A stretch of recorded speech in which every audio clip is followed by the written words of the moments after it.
murteessee eenyu godha kaasaa.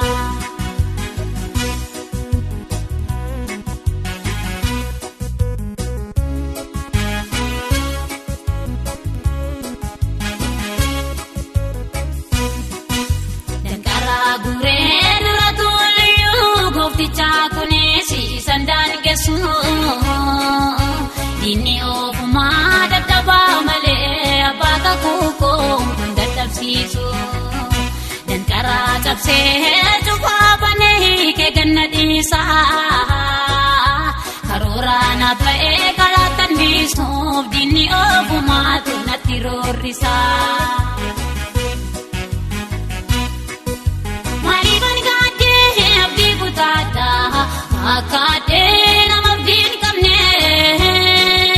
Maaliifan gaadhee abdii kutaadhaa akkaadhee nama abdii hin qabne.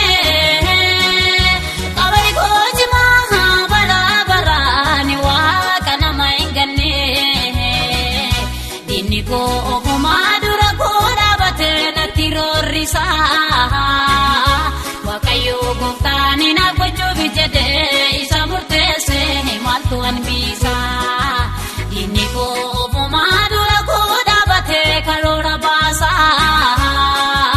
Mootiin Israa'el naaf gochuuf jedhee isa murteessee eenyu godha kaasaa.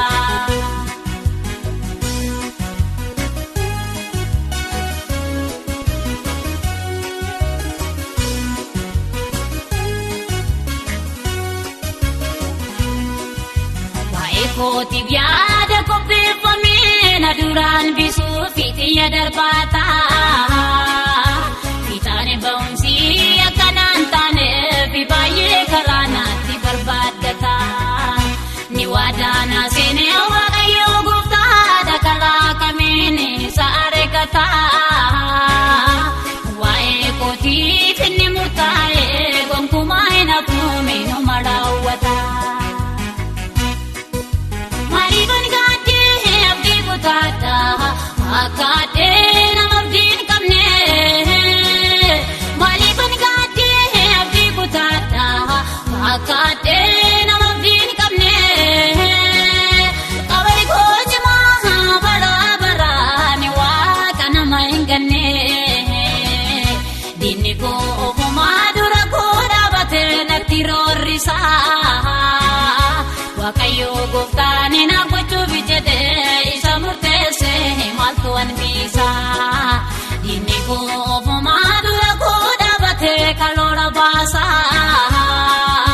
Mootiin Israa'el naaf gochuuf jedhee isa murteessee eenyu godha kaasaa.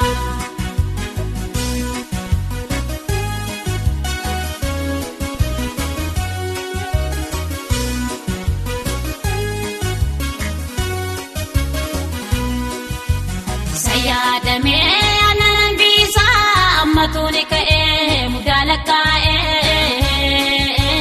Dubbii sobaa waanuma hin jirre fuudhee dhaqee tattaasa'ee. Jedhee diinni koo yaada qopheessaa waaqayyoo garuu harkaan fesheleessaa. Homaa tokkoon hundaan hin gaggamu hin raawwatame naaf akeekisaa. Maaliifan gaadhee abdii kutaadhaa akkaadhee.